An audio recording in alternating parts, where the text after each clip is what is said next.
कांशीराम साहब अमर रहे, मानव श्री कांशीराम साहब अमर रहे। बहुजन समाज पार्टी जिंदाबाद, बहुजन समाज पार्टी जिंदाबाद, बहन कुमारी मावते जी जिंदाबाद, बहन कुमारी मावते जी जिंदाबाद। बहन जी आप संघर्ष करो, बहन जी आप संघर्ष करो।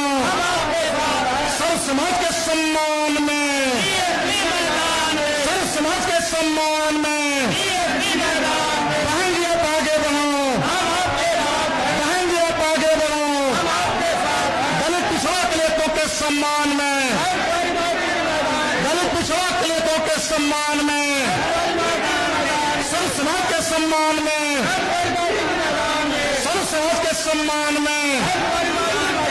बीएसपी की क्या पहचान, बीएसपी की क्या पहचान। बहुजन समाज पार्टी जिंदाबाद, बहुजन समाज पार्टी जिंदाबाद, बहन कुमारी मावते जी जिंदाबाद, बहन कुमारी मावते जी जिंदाबाद। बाबा साहब डॉक्टर भीमराव अम्बेडकर अमर रहे, बाबा साहब डॉक्टर भीमराव अम्बेडकर अमर रहे। मानव श्री कांशीराम साहब अमर रहे, मानव श्री कांशीराम साहब अमर रहे। बहुजन समाज पार्टी जिंदाबाद, बहुजन समाज पार्टी जिंदाबाद, बहन कुमारी मावते जी जिंदाबाद, बहन कुमारी मावते जी जिंदाबाद। बहन जी आप संघर्ष करो, बहन जी आप संघर्ष करो। सर्व समाज के सम्मान में, सर्व समाज के सम्मान में बहन जी आप आगे बढ़ो, बहन जी आप आगे बढ़ो। दलित पिछड़ा दलितों के सम्मान में, दलित पिछड़ा दलितों के सम्मान में, सर्व समाज के सम्मान में, सर्व समाज के सम्मान में बीएसपी की क्या पहचान। बहुजन समाज पार्टी जिंदाबाद, बहुजन समाज पार्टी जिंदाबाद, बहन कुमारी मावते जी जिंदाबाद, बहन कुमारी मावते जी जिंदाबाद। मानव श्री कांशीराम साहब अमर रहे, बहुजन समाज पार्टी जिंदाबाद, बहन कुमारी मावते जी जिंदाबाद, बहुजन समाज पार्टी जिंदाबाद, बहन कुमारी मावते जी जिंदाबाद, बहन कुमारी मावते जी जिंदाबाद, बहन कुमारी मावते जी जिंदाबाद, बहन कुमारी मावते जी जिंदाबाद, बहन कुमारी मावते जी जिंदाबाद, बहन कुमारी मावते जी जिंदाबाद।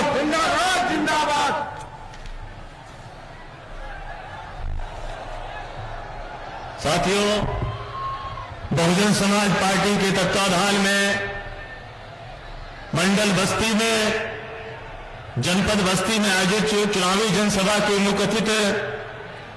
बहुजन समाज पार्टी की राष्ट्रीय अध्यक्ष, उत्तर प्रदेश जैसे विशाल राज्य की 4 बार मुख्यमंत्री रही, सर्व समाज के न्याय पसंद लोगों की नेता, परम आदरणीय परम सम्मानित मान्य बहन कुमारी मावती जी हम सबके बीच में आ चुकी हैं। मैं अपनी तरफ से, मंच के साथियों की तरफ से और इस जनसभा में उपस्थित समस्त लोगों की तरफ से परम आदरणीय परम सम्मानित मान्य बहन जी का बहुत बहुत हार्दिक स्वागत और अभिनंदन करता हूं। और ये चाहता हूं कि हमारे मंच पे उपस्थित लोग और आज इस विशाल जनसभा में आई हुई हमारी माताएं बहनें, हमारे नौजवान साथी, पिता तुल्य बुजुर्ग,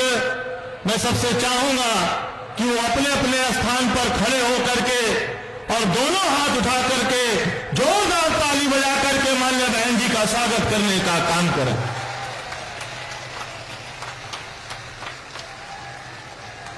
मैं चाहूंगा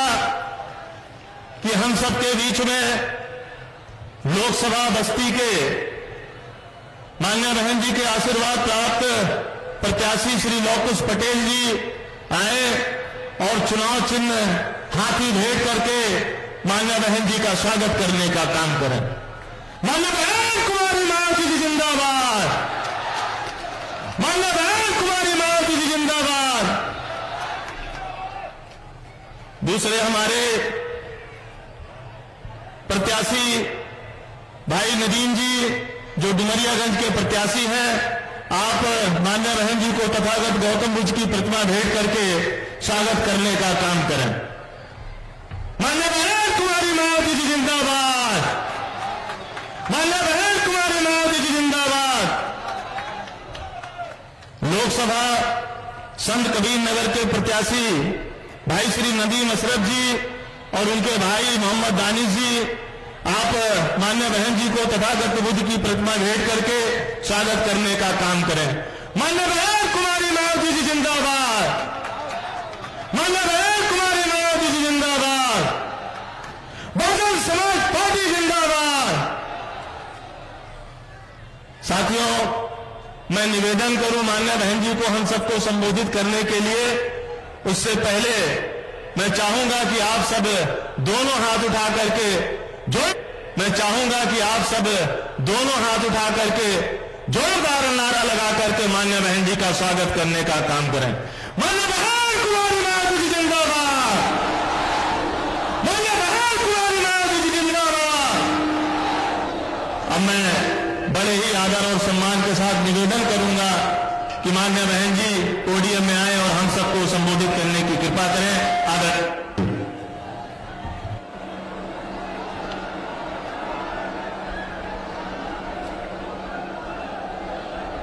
बीएसपी की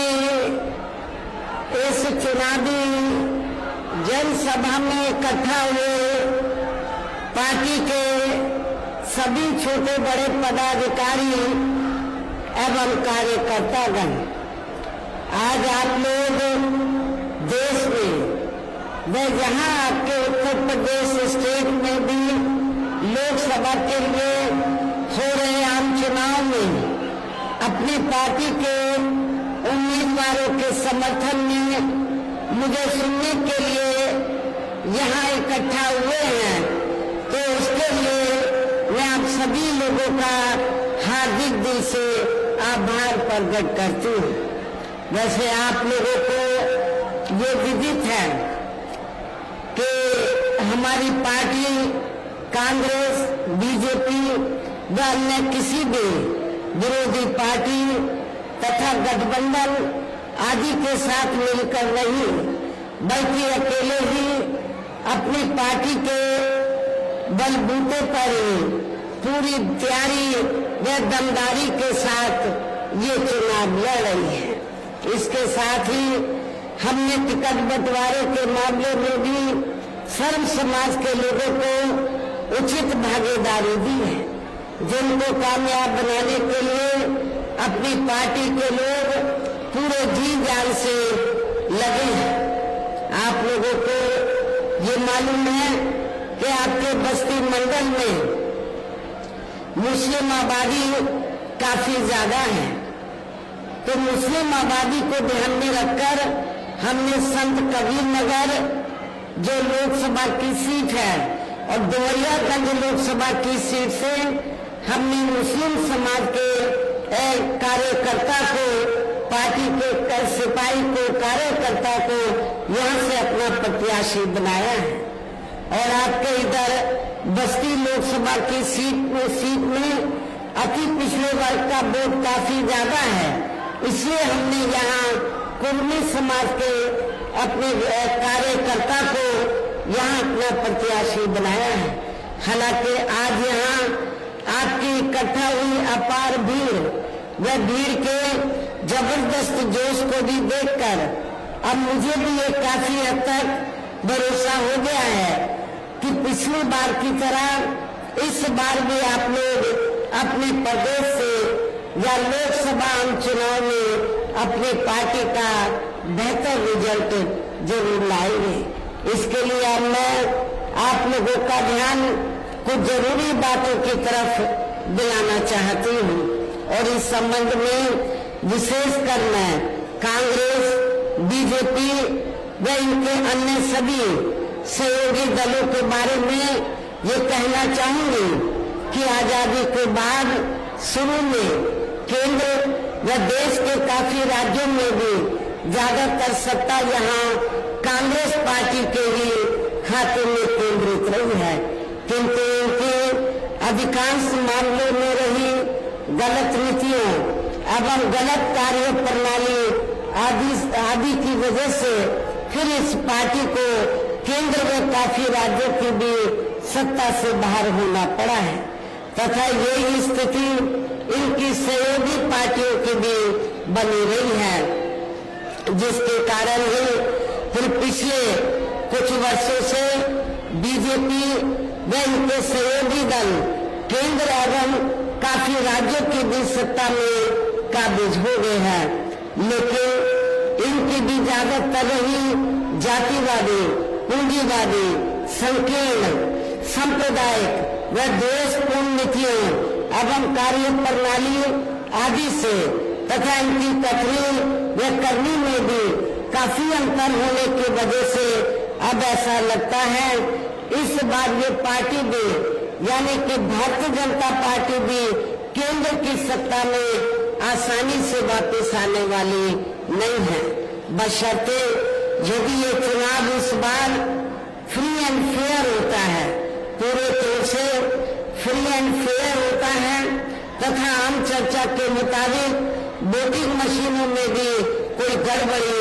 आदि नहीं की जाती है और वैसे भी इस बार चुनाव में इनकी कोई भी पुरानी व नई चल रही नाटकबाजी, जुमलेबाजी व गारंटी आदि काम में आने वाली नहीं है, क्योंकि अब देश की जनता काफी हद तक इस बात को समझ चुकी है कि इनके पार्टी ने अब तक देश के विशेषकर गरीबों, कमजोर तबकों, मध्यम वर्गीय एवं अन्य मेहनतकश लोगों को जो इन्हें अच्छे दिन दिखाने के असंख्य प्रलोभन भरे वायदे किए हैं तथा अनेकों हवाई व कागजी गारंटी आदि भी दी है, तो उनका जमीनी हकीकत में अभी तक इन्होंने लगभग 1/4 हिस्सा भी कार्य पूरा नहीं किया है, बल्कि इसके स्थान पर इनका ज्यादातर समय व ताकत भी जहां इनको अपने चहेते रहे बड़े बड़े पूंजीपतियों एवं धनना सेठों को ही ज्यादा से ज्यादा मालामाल व धनवान आदि बनाने में तथा उन्हें हर स्तर पर छूट देने में व बचाने में ही लगी रहती है, जिनके अधिकांश आर्थिक सहयोग से ही ये पार्टी व अन्य पार्टियां भी अपना संगठन चलाती हैं तथा चुनाव आदि भी लड़ाती हैं, जिसका काफी कुछ खुलासा बॉन्ड की आई रिपोर्ट से भी हो जाता है। इस संबंध में जैसे आप लोगों को ये मालूम है कि अभी कुछ दिन पहले माननीय सुप्रीम कोर्ट ने तो बॉन्ड के जरिए जिन जिन पार्टियों ने बड़े बड़े पूंजीपतियों व धनना सेठों आदि से पैसा लिया है तो उसकी रिपोर्ट का खुलासा किया है और रिपोर्ट में क्या आया कि पूरे देश में तो बीएसपी को छोड़कर कांग्रेस, बीजेपी व अन्य और विरोधी पार्टियां इन्होंने इस देश के बड़े बड़े पूंजीपतियों व धनना सेठों से बॉन्ड के जरिए तो अरबों खरबों रुपया अपनी पार्टी के संगठन को चलाने व चुनाव आदि लड़ाने के लिए लिया है, ये रिपोर्ट में आया है। लेकिन बहुजन समाज पार्टी एक ऐसी पार्टी है, रिपोर्ट से ये खुलासा हुआ कि बहुजन समाज पार्टी एक ऐसी पार्टी है जिस पार्टी ने देश के किसी भी छोटे या बड़े पूंजीपति व धनना सेठ से एक भी रुपया अपनी पार्टी के संगठन को चलाने व चुनाव आदि लड़ाने के लिए नहीं लिया है। इसलिए हमारी पार्टी बीएसपी मेंबरशिप के जरिए ही और जन्मदिन के मौके पर थोड़ा थोड़ा धन इकट्ठा करके चुनाव के दौरान भी थोड़ा थोड़ा धन इकट्ठा करके हमारी पार्टी अपने संगठन को चलाती है तथा चुनाव आदि भी लड़ाती है। इसके साथ ही अब ऐसा लगता है, इसके अलावा इसके साथ ही अब ऐसा लगता है कि कांग्रेस पार्टी की तरह ही बीजेपी ने भी केंद्र की तमाम सरकारी जांच एजेंसियों का ज्यादातर राजनीतिकरण कर दिया है। आप लोगों को मालूम है जब केंद्र में कांग्रेस पावर में होती है तो वो सरकारी जांच एजेंसियों का दुरुपयोग करती है, राजनीतिकरण करती है। और जब बीजेपी पावर में आती है तो बीजेपी भी सरकारी जांच एजेंसियों का ज्यादातर दुरुपयोग करती है, राजनीतिकरण करती है। ये मैं समझती हूँ ठीक नहीं है। इसके अलावा देश के किसान वर्ग भी वर्तमान बीजेपी की सरकार में शुरू से ही अपनी विभिन्न समस्याओं को लेकर काफी ज्यादा दुखी व परेशान रहे हैं और अभी भी हैं। जबकि यूपी में 4 बार हमारी पार्टी की रही सरकार ने इनके हितों का भी हर स्तर पर विशेष ध्यान रखा है। और इतना ही नहीं, आप लोगों को ये भी मालूम है, हमारी पार्टी ने अपनी चारों हुकूमतों के दौरान तो किसानों को समय से हमने खेती करने के लिए सस्ते साधन उपलब्ध कराए हैं और उनकी फसल का भी समय से हमने उचित दाम दिया है, जो अब आपको किसी भी पार्टी की सरकार में या मिलता हुआ नजर नहीं आ रहा है। इतना ही नहीं, बल्कि केंद्र में पूर्व की रही कांग्रेसी सरकार की तरह ही वर्तमान भाजपा सरकार में भी इनकी जातिवादी, हीन, सांप्रदायिक एवं पूंजीवादी सोच व नीतियों के चलते ही पूरे देश में सर्व समाज में से खासकर गरीबों, दलितों, आदिवासियों, पिछड़े वर्गों, मुस्लिम एवं अन्य धार्मिक अल्पसंख्यक समाज के लोगों का भी पूर्ण रूप से विकास व उत्थान आदि नहीं हो सका है। और इस संदर्भ में वैसे आप लोगों को ये मालूम है कि पूरे देश में यहाँ दलितों, आदिवासियों एवं अन्य पिछड़े वर्गों का सरकारी नौकरियों में वर्षों से अधूरा पड़ा आरक्षण का कोटा भी अभी तक पूरा नहीं भरा गया है। विशेषकर एससी व एसटी वर्गों के सरकारी कर्मचारियों का पदोन्नति में आरक्षण भी अब काफी हद तक प्रभावी बना दिया गया है। और आप लोगों को ये मालूम है, जब समाजवादी पार्टी सत्ता में थी तो समाजवादी पार्टी ने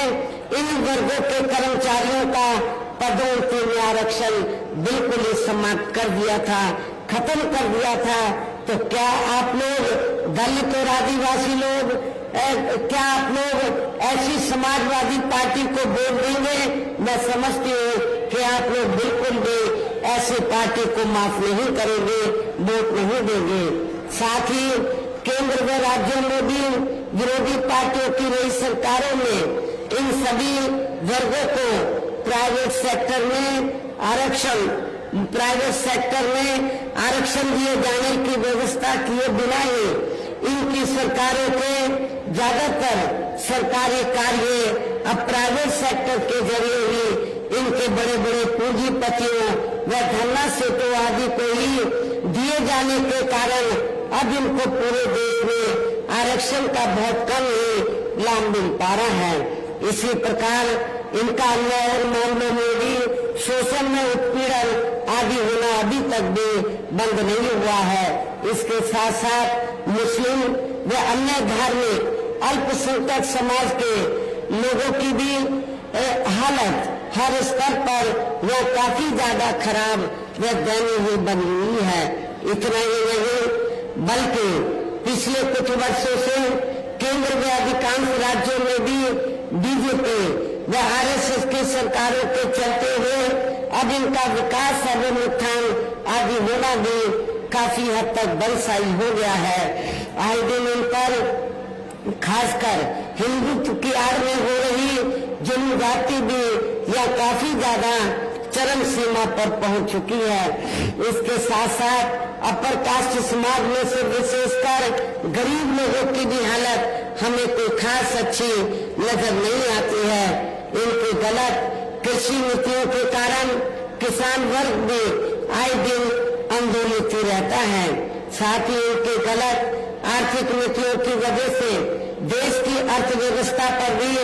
इसका काफी बुरा प्रभाव पड़ा है, जिससे यह विशेषकर छोटे एवं मध्यम वर्गीय व्यापारी वर्ग भी काफी ज्यादा दुखी व परेशान है। और अब केंद्र में पूर्व की रही सरकारों की तरह ही वर्तमान भाजपा सरकार में भी यहाँ पूरे देश में गरीबी, बेरोजगारी एवं महंगाई आदि भी लगातार काफी ज्यादा बढ़ रही है। देश में हर स्तर पर फैला भ्रष्टाचार भी अभी तक भी खत्म नहीं हुआ है। ऐसे में अब आप लोगों को देश में हो रहे लोकसभा चुनाव में कांग्रेस, बीजेपी व इनकी सहयोगी पार्टियों को भी केंद्र की सत्ता में आने से जरूर रोकना है। जिनकी गलत नीतियों व गलत कार्य प्रणाली आदि को आप लोग काफी हद तक आजमा भी चुके हैं। ऐसी स्थिति में अब ये विरोधी पार्टियां इस चुनाव में भी किस्म किस्म के साम, दाम, दंड भेद आदि अनेकों हथकंडे इस्तेमाल करके केंद्र की सत्ता में आने की पूरी कोशिश में लगी है, जिनसे अपनी पार्टी के लोगों को हर स्तर पर काफी ज्यादा सावधान रहना है। और इस मामले में विरोधी पार्टियां अपने अपने पक्ष में हवा बनाने के लिए खासकर मीडिया, ओपिनियन पोल व सर्वे आदि का जो बड़े पैमाने पर इस्तेमाल कर रही हैं, तो उनसे भी अपनी पार्टी के लोगों को बिल्कुल भी गुमराह नहीं होना है। इसके साथ ही विरोधी पार्टियों के विभिन्न रूपों में जारी किए गए इनके हवाई व प्रलोभन भरे चुनावी घोषणा पत्रों एवं वायदों आदि के बहकावे में भी अपनी पार्टी के लोगों को कतई नहीं आना है, जिन्हें ये पार्टियां चुनाव खत्म होने के बाद ज्यादातर अमल में नहीं लाती हैं। और अब जिन पर से देश की जनता का अधिकांश विश्वास उठ गया है, यही खास वजह है कि हमारी पार्टी किसी भी चुनाव में अपनी पार्टी का कोई भी चुनावी घोषणा पत्र आदि जारी नहीं करती है। वैसे भी हमारी पार्टी किसी भी चुनाव में कहने में बहुत कम बल्कि कार्य करके दिखाने में ही ज्यादा विश्वास रखती है। और इस बात का सबसे बड़ा सबूत ये है कि उत्तर प्रदेश में 4 बार हमारी पार्टी के नेतृत्व में रही सरकार ने चुनाव में अपनी पार्टी के बिना कोई जारी किए गए चुनावी घोषणा पत्र के ही प्रदेश व आम जनहित में काफी कुछ ऐतिहासिक कार्य करके दिखाए हैं, जिनके अब देश में अधिकांश पार्टियों की सरकारें काफी नकल भी कर रही हैं। जबकि इस मामले में हमारी पार्टी का ये कहना है कि यदि इन पार्टियों के स्थान पर केंद्र में हमें अपनी पार्टी की सरकार बनाने का मौका मिलता है, तो तब फिर हमारी पार्टी की बनी सरकार केंद्र में यहाँ तक की रही सभी विरोधी पार्टियों की सरकारों की तरह केवल हवाई व कागजी कार्य आदि नहीं करेंगे, बल्कि उत्तर प्रदेश की तरह ही जमीनी हकीकत में ठोस कार्य करके दिखाएगी। और इस संदर्भ में खासकर मैं ये कहना चाहूंगी, केंद्र द्वारा देश में पिछले कुछ समय से अति गरीब परिवारों को अस्थायी तौर पर फ्री में जो थोड़ी सी खाद्य सामग्री दी जा रही है, तो उससे इनका स्थायी तौर पर भला होने वाला नहीं है। लेकिन आप लोगों को ये भी मालूम है कि इसके बदले में जब कोई छोटा चुनाव हो या बड़ा चुनाव हो, तो इसके बदले में तब फिर बीजेपी व आरएसएस के लोग ये कहते हैं कि बीजेपी की सरकार ने आपको फ्री में राशन दिया है, इसलिए आपको बीजेपी को वोट देना चाहिए। ये बिल्कुल गलत है, इसमें रत्ती भर भी सच्चाई नहीं है। क्योंकि इस संदर्भ में मैं आप लोगों को ये अवगत कराना चाहती हूँ कि पूरे देश में जो गरीब लोगों को थोड़ा सा जो फ्री में राशन दिया जा रहा है, तो ये कोई बीजेपी या आरएसएस के लोग नहीं दे रहे हैं, बल्कि पूरे देश की जनता जो विभिन्न रूपों में केंद्र की सरकार को टैक्स देती है, और टैक्स के जरिए जो सरकार के पास जनता का पैसा जाता है, उस पैसे से आप लोग ये फ्री में राशन आपको दिया जा रहा है, ये कोई किसी की मेहरबानी नहीं। और वैसे भी आपकी ये जटिल समस्या, जो गरीब लोगों की ये जटिल समस्या है, देश में हर हाथ को काम देने से केवल दूर हो सकती है, जिसकी तरफ हमारी पार्टी की बनी सरकार विशेष ध्यान देगी। साथ ही देश में पिछले काफी वर्षों से आए दिन बढ़ रही गरीबी, बेरोजगारी व महंगाई आदि से भी जनता बहुत ज्यादा दुखी व परेशान है, जिसे भी आर्थिक नीतियों में तब्दीली करके जरूर दूर किया जाएगा। धर्म की भी आड़ में पिछले कुछ वर्षों से खासकर मुस्लिम समाज के लोगों का देश की भावना से जो उनका काफी ज्यादा शोषण व उत्पीड़न आदि किया जा रहा है, तो उसे भी जरूर रोका जाएगा। और ये सब हमने अपने यूपी की रही सरकार में काफी कुछ करके भी दिखाया है। इसके अलावा हमने यूपी में सर्व समाज में से गरीब एवं बेरोजगार लोगों को बेरोजगारी भत्ता आदि न देकर उन्हें बड़ी तादाद में रोटी रोजी के साधन भी उपलब्ध कराए हैं, जो अब ये कार्य भी अधिकांश ठंडे पड़े हैं, जिनको फिर केंद्र में बीएसपी की सरकार बनने पर प्राथमिकता दी जाएगी। कहने का तात्पर्य ये है, देश में इस समय हो रहे लोकसभा चुनाव में विरोधी पार्टियों के जारी किए गए उनके हवाई व प्रलोभन भरे चुनावी घोषणा पत्रों आदि के बहकावे में अब यह खासकर देश के अति गरीबों, मजदूरों, बेरोजगारों एवं अन्य मेहनत कश लोगों को बिल्कुल भी नहीं आना है। और अभी ने ऐसी सभी विरोधी पार्टियों को हर हालत में केंद्र की सत्ता में आने से जरूर रोकना है, जिनके कथने व करने में काफी अंतर रहा है तथा जिन्हें ये लोग वर्षों से आजमा भी चुके हैं। ऐसे में अब मेरा यही कहना है कि आप लोगों को अपने खुद के व अपने प्रदेश क्षेत्र एवं देश के भी हित में अपने वोटों को या कांग्रेस, बीजेपी व अन्य विरोधी पार्टियों को न देकर केवल अपनी एकमात्र हितैषी पार्टी बहुजन समाज पार्टी को ही देना है। जो ये पार्टी उत्तर प्रदेश की तरह ही केंद्र में भी अपनी पार्टी की सरकार बनने पर फिर पूरे देश में यह अपनी पार्टी के सर्वजन हिताय व सर्वजन सुखाय की नीतियों पर आधारित सरकार चलाएगी। इसके साथ साथ केंद्र से जुड़ी आपके क्षेत्र की जो भी स्थानीय समस्याएं होगी तो उन्हें भी फिर दूर करने का हर संभव पूरा प्रयास किया जाएगा। साथ ही यहाँ गरीबों, मजदूरों, बेरोजगारों, कर्मचारियों, किसानों, छोटे व्यापारियों एवं अन्य मेहनत कश लोगों के हितों का भी विशेष ध्यान रखा जाएगा। सर्व समाज में से खासकर दलितों, आदिवासियों, पिछड़े वर्गों, मुस्लिम व अन्य धार्मिक अल्पसंख्यक समाज के लोगों के विकास एवं उत्थान के साथ साथ हर स्तर पर उनकी सुरक्षा आदि के लिए भी जरूरी कदम उठाए जाएंगे। और तभी फिर वास्तव में अपने देश के महान संतों, गुरुओं व महापुरुषों ने भी विशेषकर महात्मा ज्योतिबा फुले, श्री छत्रपति शाहू जी महाराज, श्री नारायण गुरु, बाबा साहब डॉक्टर भीमराव अम्बेडकर एवं मान्यवर श्री कांशीराम जी आदि का अधूरा रहा सपना जरूर साकार हो सकता है, जिनको यूपी में हमारी पार्टी की सरकार द्वारा हर स्तर पर पूरा आदर सम्मान दिया गया है। इन्हीं खास बातों के साथ ही अब मेरा देश व आपके स्टेट के भी हित में, आपके क्षेत्र के भी हित में ये कहना है कि हमारी पार्टी ने यहाँ जिनको भी